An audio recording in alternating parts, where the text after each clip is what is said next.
Hello and welcome back to a windy mystery theory video. As you can see or hear, this will be a slow-paced, soft-spoken video. The next one will be whispered. So if you enjoy that, please come back for my next video. Today, I wanted to come back spur of the moment decision to do it today. So it's the middle of the day, the dogs are outside, and probably you'll hear them in the background. And it's the Monday after Mother's Day. And it's like, I think the max today are in the 76, 75. We have this really nice breeze. So you'll also hear the birds, the wind, sometimes loud with the awning. Hope is around me, and I'll edit out if there's any barking. But she just lay down by me on the couch, and hopefully she'll behave. I've been thinking about the way I left the channel since that last video. I couldn't bring myself to log in to this YouTube account, almost as if somebody said something that hurt my feelings, or as if somebody on the channel was, I don't know, doing something to make me feel the way I feel. But to be honest, I've worked so hard since the year 2018 to bring awareness for a different genre of true crime and to build a community. And I would be lying if I said that I didn't think about the channel every day, despite the fact that I couldn't bring myself to even log in to this account. For those of you who follow me on my vlog channel, you saw another side of me. It's we're people with so many different hats, things we do, and even in the worst of the worst times, we still go through the motions. We wake up every day and eat, go to the bathroom, hopefully take a shower.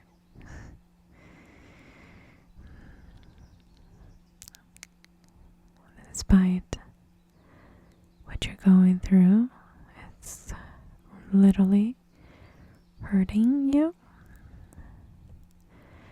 I can't afford to check out on the people around me, so I apologize for checking out on you guys, my loyal friends, community,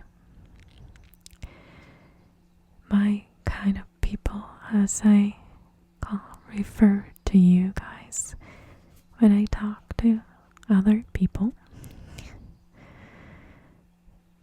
I think we all agree that not everyone would enjoy watching Dateline for 48 hours. So,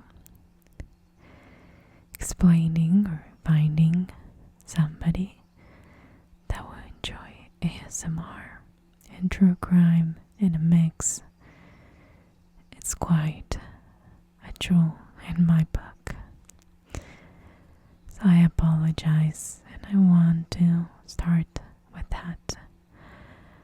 I always was open with you guys about the importance of mental health in every case that somehow was touching on the subject, whether it was a victim or a criminal, a serial killer, a rapist, you name it. I think I made clear the fact that to me, mental health, it's very important, and that comes from a frustrated psychologist like my dad calls me.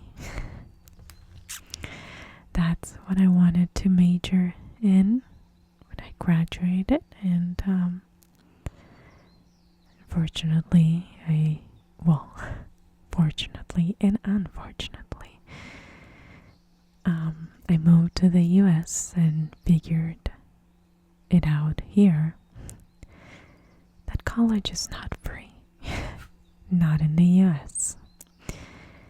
And coming from a third world country where college is 100% free, I kind of got my dream shattered into a million pieces. A broken 18-year-old who happened to be broke too, wanting to get to be a psychologist. So, all that to say that to me, it's really important, and I'm trying to not touch on something that it's gonna make me emotional, because I don't want to be, and I'm already triggering myself. So I'm gonna take a deep breath and I'll keep going.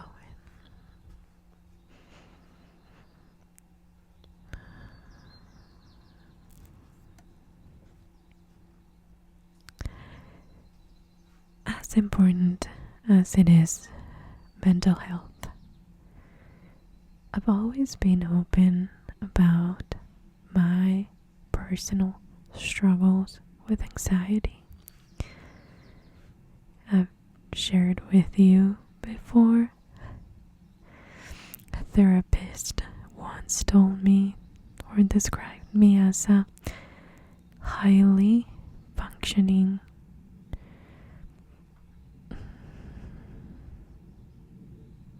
person with anxiety. And it's really crippling anxiety at times, and some other times isn't.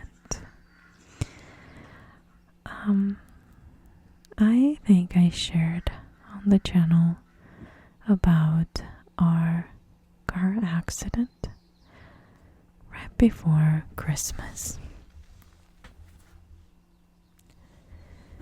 We were T-boned on our way home from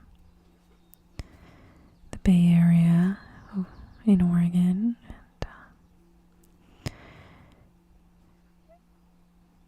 And that day haunts me since then. It's been, I think, 5 months? And there's not a day that goes by that I don't relive at least a part of that day. And it's gonna tie with my message or my excuse or my reason or whatever you want to call it for disappearing. But if you care to listen to me, I'll elaborate a bit. We have a small farm in southern Oregon where we keep ducks, as you can hear, for eggs, and we keep dairy goats for milk, and all dairy products that we make ourselves. We try to approach everything in an organic way, and that day I attended a meeting for a club in our community that I'm part of. I remember taking all of my handmade soap and selling it all of it. Not one bar was left out on that meeting where there was only 20 of us. And I remember some ladies coming over and getting different scents. I left at home and I was so excited. It was right before Christmas. It was last year. It was such a bad year for us. It was one of the worst years. And I was excited. I was gonna go Christmas shopping, and my daughter came for the winter break from college. We picked her up a couple days before at the bus stop. And that night, we got on the car. Not the truck. We got on the car, and I said to everyone, to my daughter and my husband that went with me, let's go shopping. And we were we live very far away from any civilization. So when we go to that Bay Area, we were doing other things like to come up with gas money and stuff. So we decided to do a few DoorDash things, and we kind of, so many things more happened. I could write a book of just that one day, but long story short, we were going to pick up my son at 6. Things extended. My daughter wanted to buy some Christmas gifts, and I didn't end up buying anything that night. So I text my son, and my son texts me, says, "Mom, I'm gonna go to my friend's house if you want to stay a bit longer in town." So instead of leaving to go home at 6, we stayed until 7:30 and then decided to leave Walmart, grab some food for my daughter, and headed home, well, to pick up my son on our way home. And then all of a sudden, we were driving, and all I can hear is the airbags, being deployed, and from there, you guys know the story.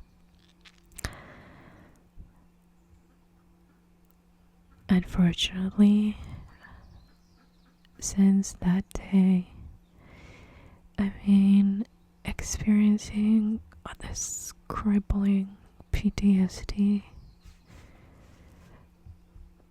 that, some people say you just have to move on. Well, don't you think that I'm trying? Don't you think that I want to? And we come back to the mental health, the importance to me. And once again, I'm put in a position where now I see it. You hear all the stories of people suffering from PTSD, and you associate it with somebody that came from the war, soldiers, and people that's seen horrible stuff, and guns, and violence, and oh my gosh, PTSD is so much more than that.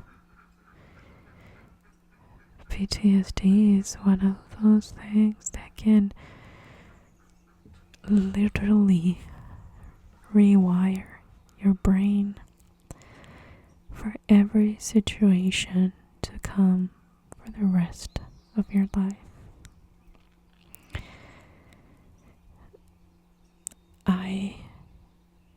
In the beginning, I was having nightmares every night. We were crashing every night in my nightmare. And it wasn't the same outcome. Things would change in every dream. So I thought I was just shaken up by what happened. We spent about 3 months. Thankfully, it was the winter time. And thankfully, we by then got some Starlink internet, which is the only thing available where we live. We don't have wired internet that gets here. So I was able to kind of numb the pain by watching things on Netflix and Hulu and HBO and all the cheesy shows and Hallmark movies, and I think I was able to cope with the pain, not being able to move, and depending on a lot of strangers that turned into friends in our community. And it was hard, but once my body healed and I started being active, I started to go out, confidence to start driving again. Even though I wasn't the driver when the accident happened, and it wasn't our fault. It was an unlicensed homeless person with a criminal record, no insurance, who hit us, T-boned us. And when I started to feel better physically, that's when it hit me with full force, the PTSD. I did not understand what it was in the beginning until I started isolating from some of my best friends and family. I did not want to pick up the phone. I did not want to talk to my mom. I didn't want to talk to my sister. I just wanted to check on my kids that don't live here, make sure they were okay. And yeah.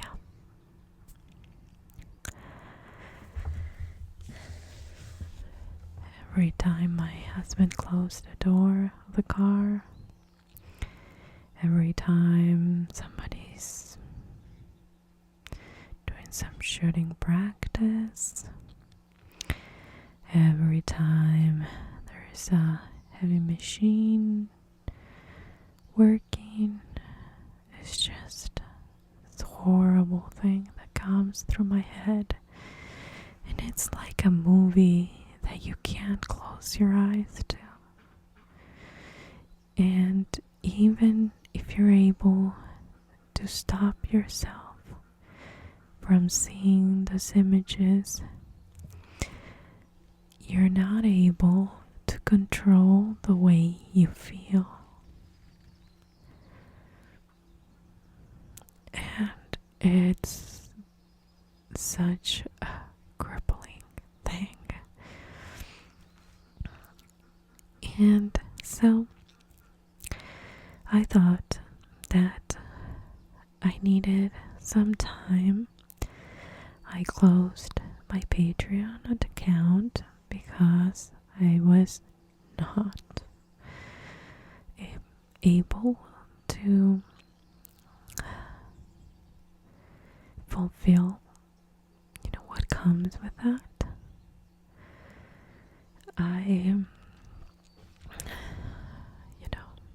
It's just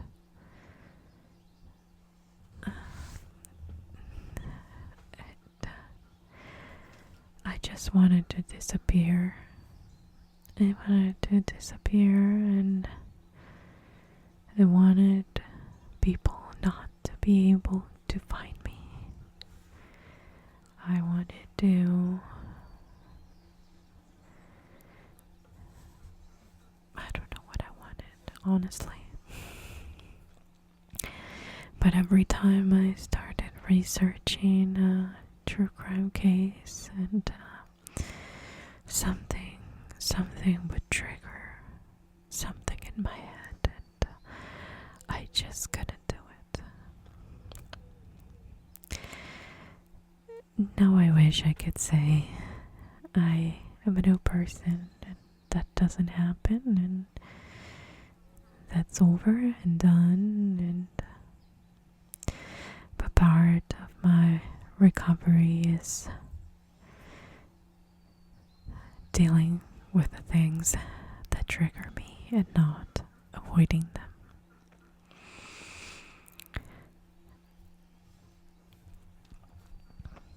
I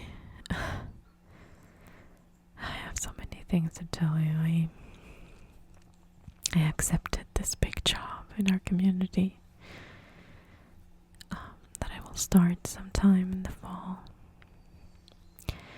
Such a big commitment. It's gonna put me in charge of so many things, and I'm just terrified to think about it. And when I mentioned that to therapists, it said something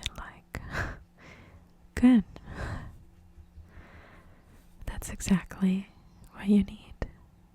I thought to myself, this guy has lost his mind. I am telling him I don't want to talk to people. I don't want to be in charge of anything. I don't feel capable of fulfilling anything. Yet, I have this love for my community and, this need to always give back. It's a part of my, I guess, treatment is coming back to the things I love. And despite the fact that I don't love that crime happens, despite the fact that I hope it would stop, I think this is my way of coping with evil people, with evil minds. And why not?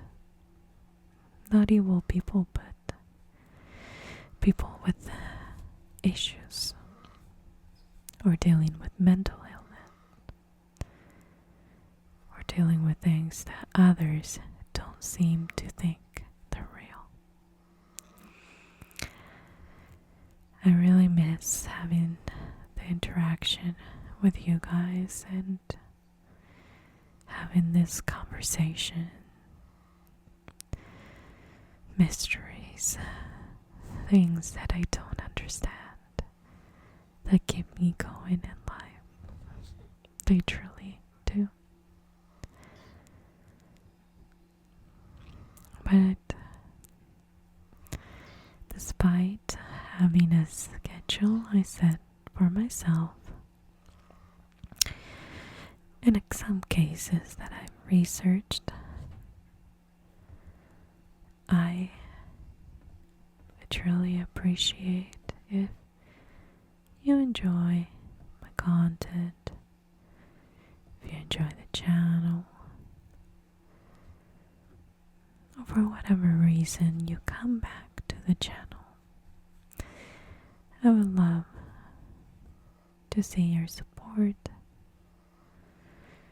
by either liking the video, commenting. You don't have to say much if you don't want it. You can leave an emoji, say hi, share where you're from. Anything will help. And it's a free way to support the channel, and in this case, kind of I don't know how to say this. It's like I feel like I am not talking to myself. I guess it's what I'm trying to say. It's one thing to look at your videos and see views, but I love to see those views as people. I love to know that you, yes, you, who are listening to this video, is there on the other side and for whatever reason listening to this all over the place ramble. But I didn't want to start this again with a true crime case without being transparent of what happened, because I am sure you wondered what happened, and I was milking this morning, and I always download something to listen while I milk in the morning.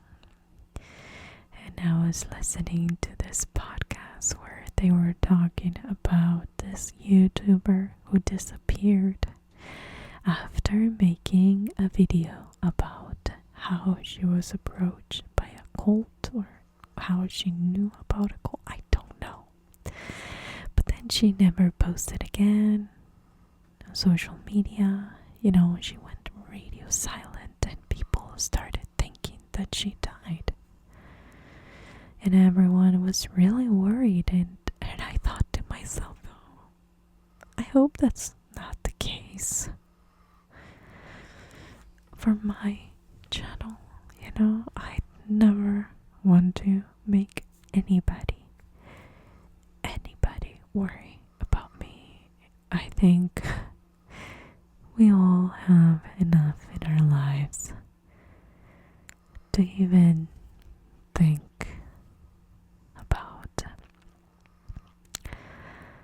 YouTubers that we follow, but some people are really invested in the relationship you create with a channel, and the content, and the person, and the way you click with that person.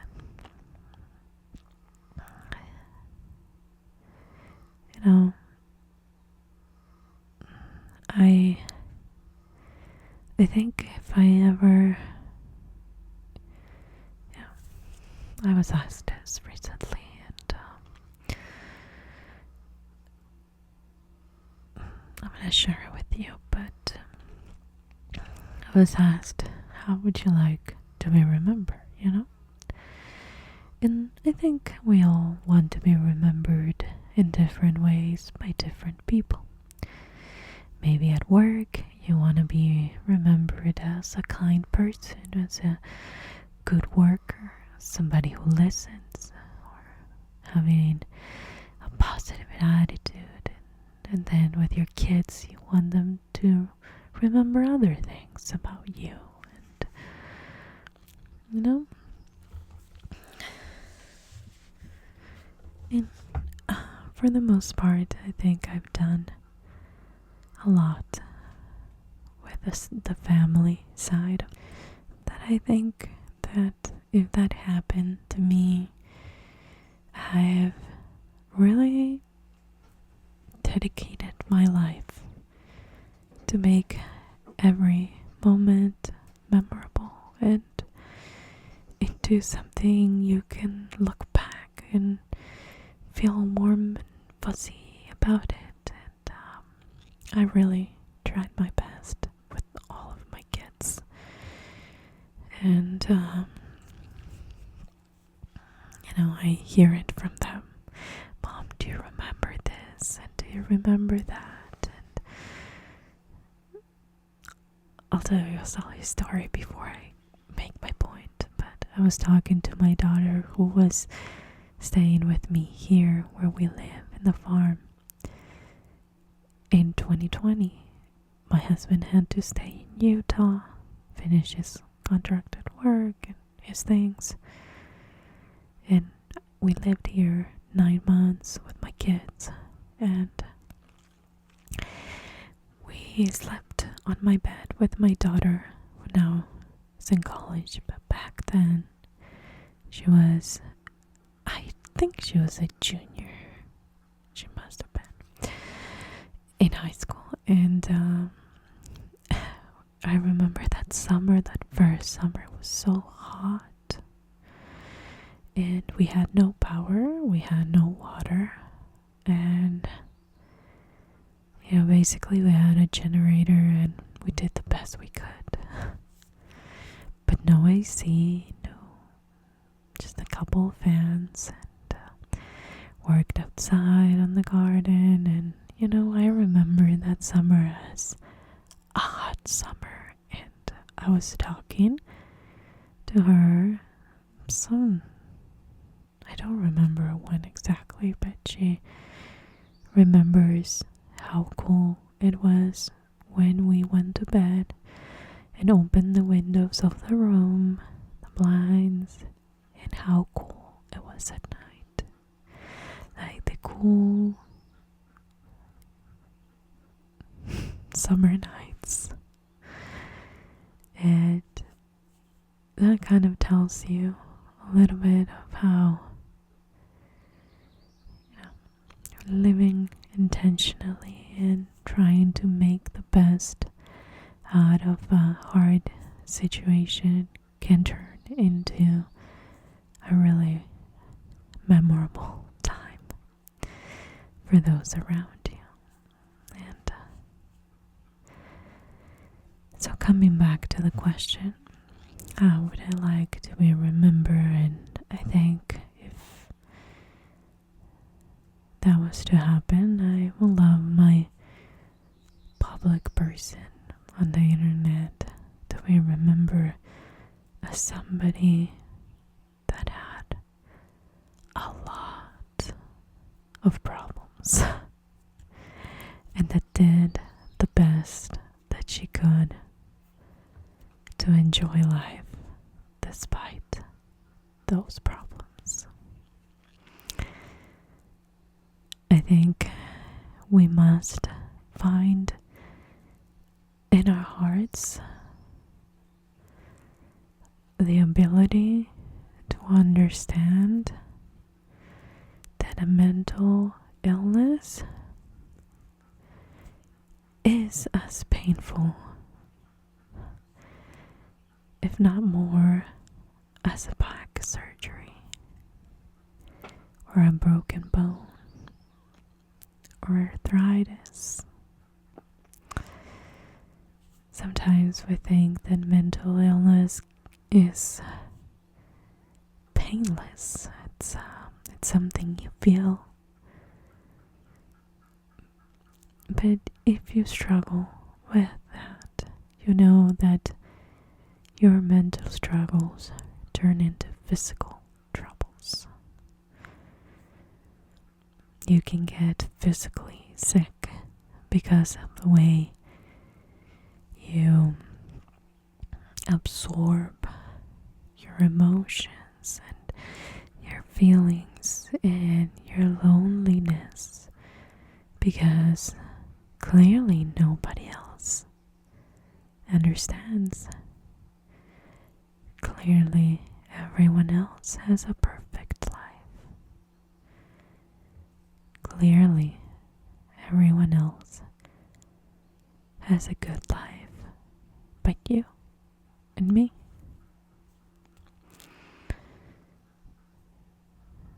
I just hope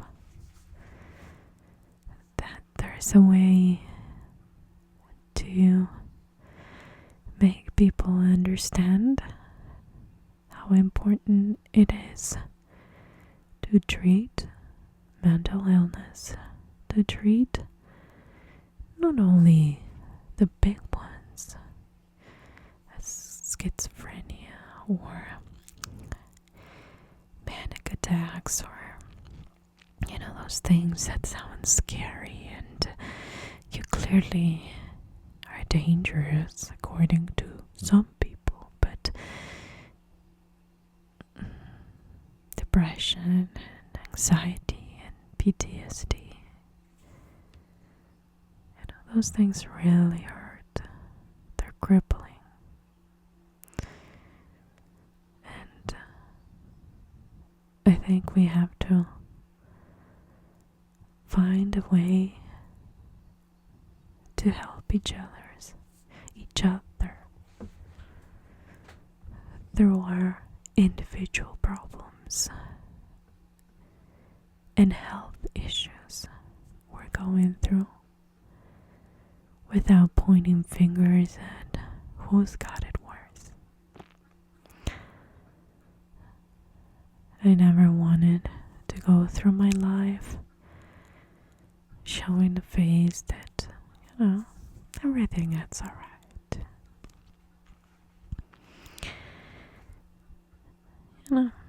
Not everything is alright all the time, but we have to be able to find the help needed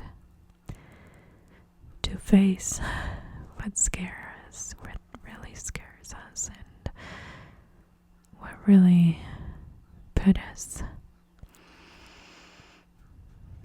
in the dark place and just come out to the light. So I don't know how things are going to look from now on. I do know that I want, and in my head, my heart, I want to do 2 videos a week.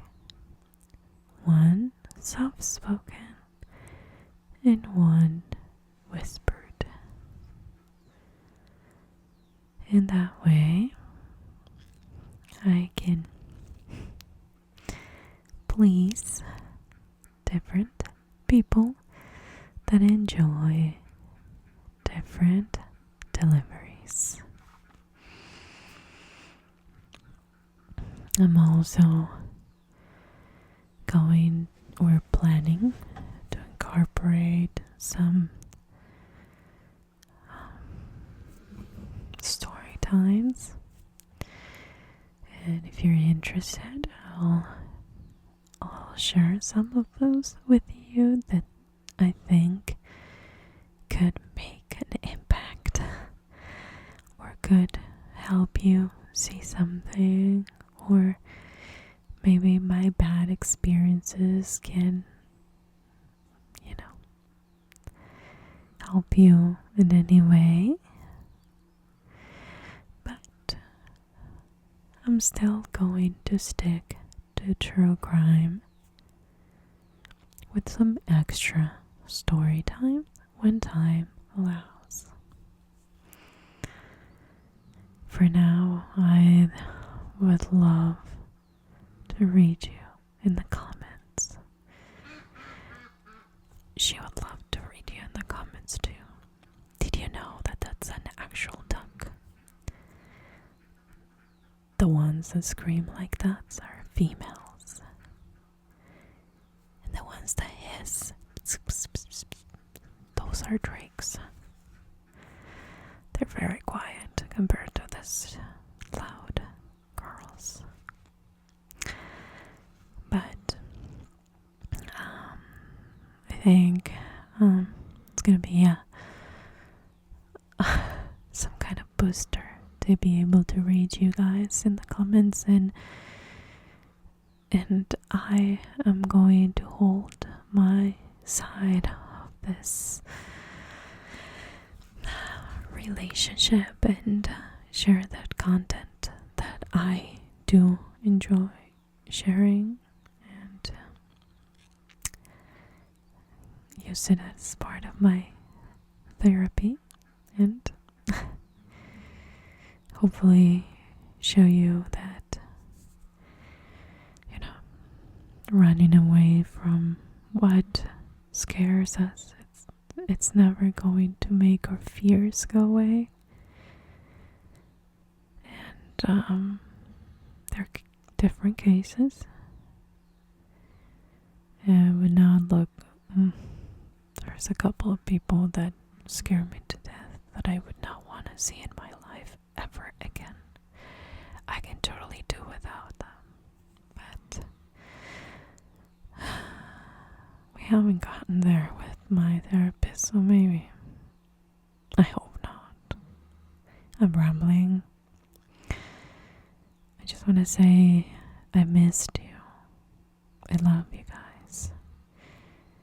And this is not scripted, clearly.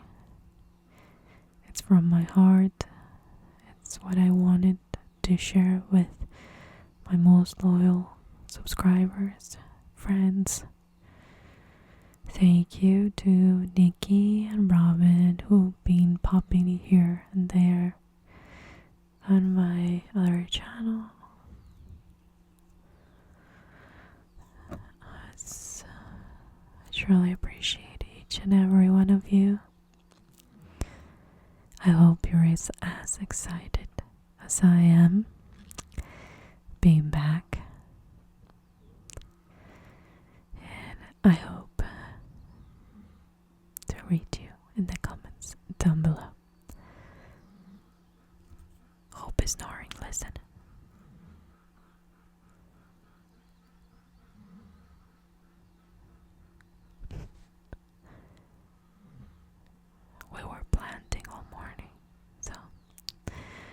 gonna let you guys go. Talk to you guys next time. Thanks for watching.